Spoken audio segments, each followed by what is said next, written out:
All right, let's move away from the State FA finals now. Let me just talk about a special kind of football. And that's what we spoke to you about a few weeks ago. Football fives is a different kind of football, is new, is novel in Nigeria.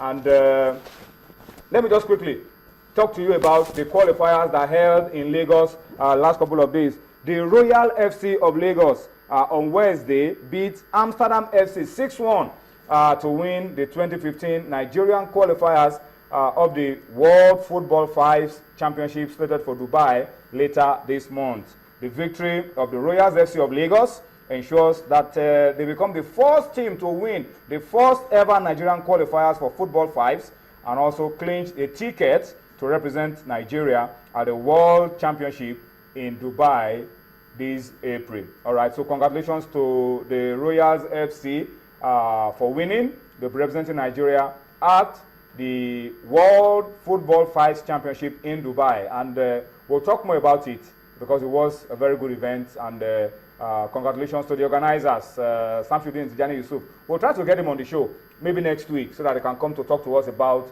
how this team can go out there to Dubai and do the nation proud. Said, let me come to you very quickly. Big games in Europe this weekend. A whole lot of big games. Let me run through the fixtures and then I'm going to come to you for your thoughts. England, Arsenal against Liverpool, early kickoff tomorrow. 12:45. Italy, AS Roma against Napoli. Massive encounter that promises to be. In Germany, it's Borussia Dortmund against Bayern Munich. If there's any game Borussia Dortmund love to win, it's always against Bayern. And then in France, it's Olympique Marseille against Paris Saint-Germain. Massive games in Europe this weekend. Massive games. Let's start from England there, where a league where you have so many big games there. Talk about Man U, Chelsea, talk about Arsenal, Liverpool. And now the one we're talking about now is Arsenal, Liverpool. For this game, Liverpool, the team in form this year. Should we say the team in form this year? Okay, what about before they lost to United? Exactly. And also Arsenal, you can also say Arsenal, they are also a team in form. Arsene Wenger, Olivier Giroud crowned the manager and player of the month for March. And now for this encounter, no Mikel Arteta, no Oxlade-Chamberlain, no Mathieu Debuchy, despite the fact that they've been back to training. For a long time. Exactly, despite the fact that they've been back to training. Most people want to say these guys are back to training, so we should see them in this encounter. But no, Arsene Wenger says no, these guys are just still recuperating from this injury. Can't throw them into a big game like this. And for this particular encounter, there's no Steven Gerrard, there's no Martin Skrtel. They will be serving their 3-match suspension. And also Daniel Sturridge, he should also return from his injury there. And also Raheem Sterling, we should get to see Raheem Sterling there. But this particular But this particular encounter, it is very, very crucial for both teams. Now look at Arsenal. They are currently third in the EPL log. They are on 60 points. Look at Liverpool, they are on 54 points. Should Liverpool lose this game to Arsenal and Manchester United between third and fourth will widen? Exactly. And Manchester United defeat Aston Villa over the weekend also, that will be 8 points between them and Manchester United. Then they should forget about perhaps qualifying for Europe. And also, should Arsenal lose this game to Liverpool and Manchester United wins against Aston Villa, they knock them off top spot. Exactly. So it becomes very, very tight. So everything to play for. Everything to play for. It's all about battle for top 4 and also battle for Europa League, so to speak. I'm talking about AS Roma and Napoli.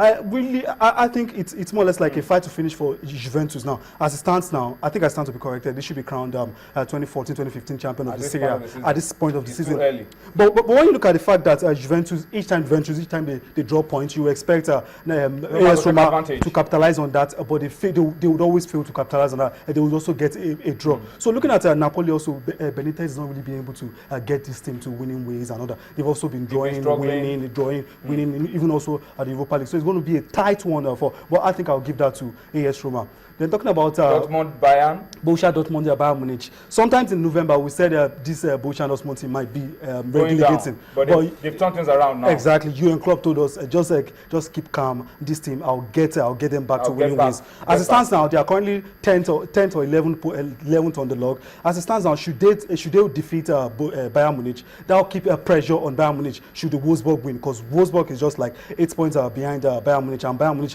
don't want this to slip up their neck at all. I also have to consider the fact that Borussia Dortmund they've been getting 1 or 2 wins over Bayern Munich, even when they are not on top form. You expect Bayern Munich should defeat them, but Borussia Dortmund just have a way of defeating Bayern Munich. But as it stands now, this game looks more like a draw than a victory. I'm talking about Olympique Marseille and Paris Saint-Germain. The French League this season, I think it's the most interesting league for me this season. It's been a case of PSG drop games that you don't expect them to drop. That is it. And they win games that you expect will give them a lot of problems. At a point in time, you think, okay, Olympique Lyon, okay, now they are home and dry. They will definitely win the league. They draw points. Olympique Marseille, they are home and dry. They draw points. PSG, they draw points. Even Girondins Bordeaux, they draw points, defeating Lille and things like that. But as it stands now for PSG and Olympique Marseille, I think PSG now currently top. They wouldn't want to drop points when it comes to this game. They want to fight to finish against Olympique Marseille. But Olympique Marseille too would want to say, yes, we can actually win this league. We are a top class team when it comes to the French League.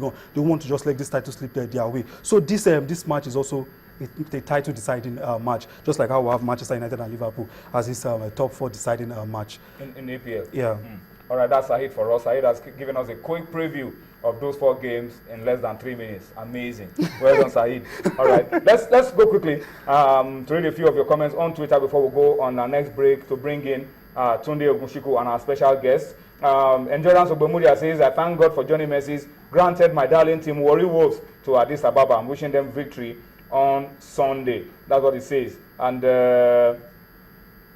okay, Akambi Kabiru says Nigeria is the only big footballing nation that has spent more than 9 months to sort out the issue of their coaching, and he says we should do something about it. Okay, beach soccer are also reminding us that we shouldn't forget to talk about beach soccer. Nigeria, the Sand Eagles, will be knowing their opponents. Yes, we talked about the Chan Eagles and the draw for the Chan qualifiers. The beach soccer team are also reminding us that same Sunday, the draw, the same day, the same venue, the draw for the World Cup qualifiers in Seychelles for beach soccer will be held, and that's very true. The Sand Eagles will also be knowing their opponents on Sunday in the World Cup qualifiers for beach soccer. Portugal 2015, that's the World Cup for beach soccer. Akambi Kabiri says it's a mountain to climb for Kano Pillars.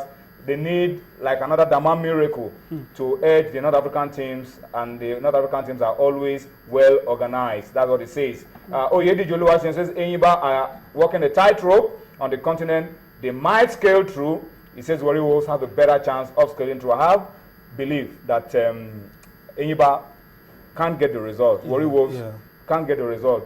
Pillars will need a miracle plus. That's more than a miracle. Alonge Akinlolu says, end of the road for Kano Pillars. And he says, tricky trip for Enyimba, and he's sure about Warri Wolves. All right? So I think a lot of people are saying a lot of things. Somebody says, happy Easter to everybody watching sports tonight. All right, that's a good one. Odion Igalo scored his 18th goal of the season for Watford today in the 2-2 draw against Derby. All right, so Odion Igalo, who was part of the Super Eagles in the friendly against Uganda and South Africa, is really on fire for his club in the championship. So he scored again today, his 18th goal of the season. Congratulations, Odion Jude Igalo. We hope we can bring that to the Super Eagles of Nigeria. We'll go on a quick break now. Guys, I must thank you for your time. Yeah, it's a pleasure. So it's Friday night. As usual. We'll go on a quick break now. When we return, Tunde Ogunshiku will be in and our special guest. But during the break, let's bring you some tennis. The Miami Open is on. Enjoy the highlights, and then we'll come back for more on Sports Tonight.